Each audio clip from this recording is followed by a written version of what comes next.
తెలంగాణ రాజకీయాలు మరోసారి ఆసక్తికర మలుపు తిరుగుతున్నాయా? 2028 అసెంబ్లీ ఎన్నికలను లక్ష్యంగా చేసుకుని భారతీయ జనతా పార్టీ ఇప్పటి నుంచే వ్యూహ రచన ప్రారంభించిందా? జాతీయ అధ్యక్షుడు నితిన్ నబీన్ తెలంగాణ బీజేపీ శ్రేణులకిచ్చిన దిశానిర్దేశం వెనుక అసలు ప్లాన్ ఏంటి? పశ్చిమ బెంగాల్ మోడల్ను తెలంగాణలో అమలు చేయాలన్న ప్రయత్నమా? కేంద్ర రాష్ట్ర సంబంధాలు, మిత్రపక్షాల వైఖరి, భవిష్యత్ ఎన్నికల వ్యూహాలపై ఇప్పుడు రాష్ట్ర రాజకీయాల్లో ఆసక్తికర చర్చ మొదలైంది. ఈ మొత్తం రాజకీయ పరిణామాలపై ప్రముఖ జర్నలిస్ట్ కొమ్మినేని శ్రీనివాసరావు కామెంట్ ఇప్పుడు చూద్దాం. తెలంగాణ రాష్ట్రంలో అధికారాన్ని కైవసం చేసుకోవడానికి భారతీయ జనతా పార్టీ ప్రయత్నాలు ఆరంభించింది. ప్రధాని మోడీనే ఇందుకు శ్రీకారం చుట్టారు. బీజేపీ అధ్యక్షుడు నితిన్ నబీన్ కొద్ది రోజుల క్రితం తెలంగాణలో పర్యటించి వివిధ సభల్లో పాల్గొన్నారు. ఆయన చేసిన ప్రసంగాలు గమనిస్తే 2028 శాసనసభ ఎన్నికల్లో ఎలాగైనా తెలంగాణపై కాషాయ జెండా ఎగరవేయాలన్న సంకల్పం కనిపిస్తుంది. ఆయన కొత్త అధ్యక్షుడైనందున భవిష్యత్తులో వచ్చే ఎన్నికలన్నీ ఆయన సామర్థ్యానికి పరీక్షలవుతాయి. జయాపజయాలపై పూర్తిగా ఆయనదే బాధ్యత కాకపోవచ్చు, కానీ సహజంగానే ఆయనపై అందరి దృష్టి ఉంటుంది. నితిన్ చేసిన ప్రసంగాల్లో కొన్ని కీలక అంశాలు కనిపిస్తాయి. పశ్చిమ బెంగాల్లో మాదిరి విజయాలు సాధించాలని, అందుకోసం ప్రజా సమస్యలపై పోరాటాలు చేయాలని ఆయన పార్టీ శ్రేణులకు పిలిపించారు. తెలంగాణలో గెలుపుపై ధీమాను కూడా వ్యక్తం చేశారు. ప్రజా సమస్యలపై పోరాటాలు చేస్తే తప్పు కాదు, కానీ మతపరమైన అంశాలతో ప్రజలను రెచ్చగొట్టడం, ఓటర్ల జాబితా ప్రత్యేక సవరణలో లక్షల ఓట్ల తొలగింపు వంటివి జరుగుతాయా అన్న సందేహం పలువురిలో కలుగుతోంది. బెంగాల్లో టీఎంసీ అధినేత్రి మమతా బెనర్జీ ఆధ్వర్యంలోని ప్రభుత్వంపై వ్యతిరేకత ఉండవచ్చు, కానీ దానికి మించి బీజేపీ కేంద్రంలో తనకున్న అధికారాన్ని ఉపయోగించి మమతను ఉక్కిరిబిక్కిరి చేయడానికి యత్నించింది. తన చేతిలో ఉండే సిబిఐ, ఈడీ వంటి సంస్థలను విచ్చలవిడిగా టీఎంసీ నేతలపై ప్రయోగించిందన్న విమర్శలు వచ్చాయి. తెలంగాణలో కూడా అలాంటి వ్యూహాలను అమలు చేసే అవకాశం ఉందా అంటే లేదని చెప్పడం కష్టమే. గత పార్లమెంట్ ఎన్నికల్లో తెలంగాణలో 8 సీట్లను సాధించి బీజేపీ సంచలనం సృష్టించింది. ఆ ఎన్నికల్లో బీఆర్ఎస్ బాగా బలహీనపడినట్లు కనిపించినా తర్వాత యథాప్రకారం ఆ పార్టీ అగ్రనేతలు బాగా యాక్టివ్ అయి టూర్లు చేస్తూ కాంగ్రెస్ ప్రభుత్వంపై విమర్శలు సాగిస్తున్నారు. అందువల్ల కాంగ్రెస్ ఎంపీ చామల కిరణ్ కుమార్ రెడ్డి ఒక ప్రకటన చేశారు. మ్యాచ్ ఫిక్సింగ్ చేసుకుంటే తప్ప బీజేపీ అధికారంలోకి రాలేదని అన్నారు. ఆ సంగతి ఎలా ఉన్నా తెలంగాణలో వాతావరణం బీజేపీకి అనుకూలంగా ఉందని చెప్పే పరిస్థితి కనిపించడం లేదు.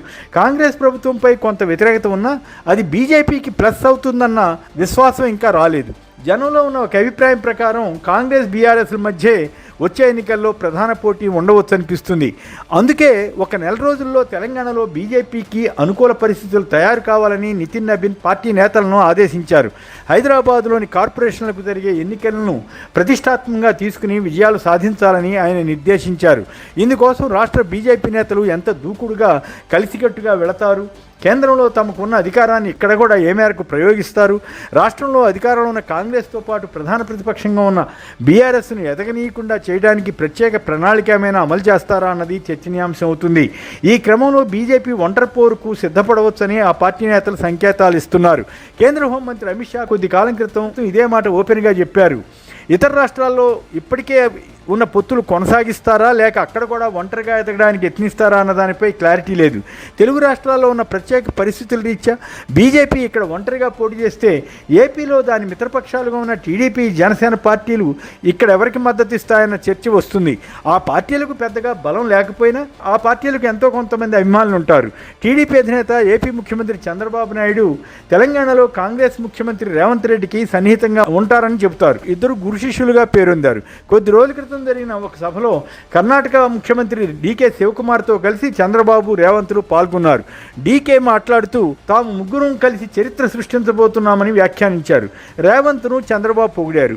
తెలంగాణ అభివృద్ధి కోసం రేవంత్ బాగా కష్టపడుతున్నారని, తెలంగాణ ప్రాజెక్టుల కోసం రేవంత్ రాజీ పడరని ప్రశంసించారు. తెలంగాణలో బీజేపీ అధికారంలోకి రావాలని అనుకుంటున్న సమయంలో చంద్రబాబు ఇలా కాంగ్రెస్ నేతను మెచ్చుకోవడం ఆసక్తికరమైన అంశమే.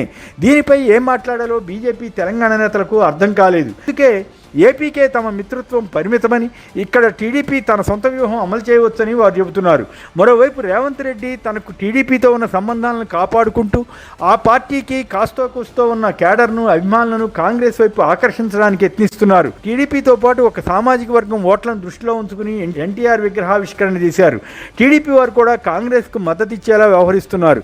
దీన్ని కాంగ్రెస్ అధికార ప్రతినిధులు బహిరంగంగానే ఎక్నాలెడ్జ్ చేస్తూ టీడీపీ తమకే మద్దతు ఇస్తుందని టీవీ చర్చల్లో చెబుతున్నారు.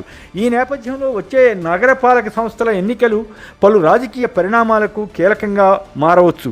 ఈ ఫలితాల ప్రభావం భవిష్యత్తులో తెలంగాణ శాసనసభ ఎన్నికలపై పడే అవకాశం ఉంది.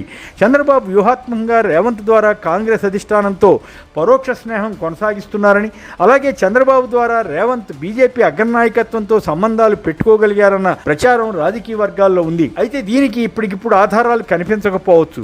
కాకపోతే ప్రధాని మోడీ తన సభలో రేవంత్ను ఉద్దేశించి తనతో కలిసి పనిచేయాలని అంటూ చేసిన వ్యాఖ్యలను కొందరు ఉదహరిస్తుంటారు. అంతేగాక రేవంత్కు మోడీ అపాయింట్మెంట్ ఇచ్చే విధానాన్ని కూడా కొందరు ప్రస్తావిస్తున్నారు. కాగా ఇటీవల మెట్రో రైల్ వివాదంలో రేవంత్ కోరిక మేరకు కేంద్ర మంత్రి కిషన్ రెడ్డి చొరవ తీసుకుని సంబంధిత కేంద్ర మంత్రులతో చర్చలు జరిగేలా చేశారు. అయినా మెట్రో రుణం విషయంలో కానీ, మెట్రో రెండో దశ గురించి కానీ స్పష్టత రాలేదు. రేవంత్కు సహకరిస్తున్నట్లు కనిపిస్తూనే బహుశా కాంగ్రెస్ ప్రభుత్వాన్ని ఇరుకుని పెట్టడానికి బీజేపీ ఈ వ్యూహం అమలు చేస్తోందా అన్న అభిప్రాయం కలుగుతుంది. కాంగ్రెస్తో పాటు ప్రాంతీయ పార్టీలు అవకాశవాద రాజకీయాలు చేస్తున్నాయని నితిన్ మండిపడ్డారట. ఒకవైపు అలాంటి ప్రాంతీయ పార్టీలతో జతగడుతూ మరోవైపు ఇలా ఉపన్యాసాలు ఇస్తే వినే జనం ఆశ్చర్యపోవాల్సిందే. వారసత్వ రాజకీయాలకు వ్యతిరేకమని వీరు చెబుతారు. కానీ అదే వారసత్వ రాజకీయాలు చేసే పార్టీలతో స్నేహం చేస్తుంటారు. అవకాశవాద రాజకీయాలకు బీజేపీ అతీతం కాదని చెప్పడానికి ఇవన్నీ ఉదాహరణలే అవుతాయి. ఏదేమైనా తన అధికారాన్ని అడ్డుపెట్టి ప్రత్యర్థి రాజకీయ పార్టీలపై వేధింపులు, అక్రమ కేసులు, సిబిఐ, ఈడీ సంస్థల దాడులు ఇలాంటివి చేయకుండా ఫెయిర్ రాజకీయం చేసి తెలంగాణలో కాషాయ జెండా ఎగరవేస్తే ఎవరికీ అభ్యంతరం ఉండదు, అంతా స్వాగతిస్తారు. కానీ ప్రస్తుత బీజేపీ నాయకత్వం అలాంటి నిబద్ధత కలిగిన రాజకీయం చేస్తోందా అన్నదే ప్రశ్న. మరిన్ని అప్డేట్స్ కోసం ఛానల్ను సబ్స్క్రైబ్ చేయండి. నోటిఫికేషన్స్ కోసం బెల్ ఐకాన్ పై క్లిక్ చేయండి.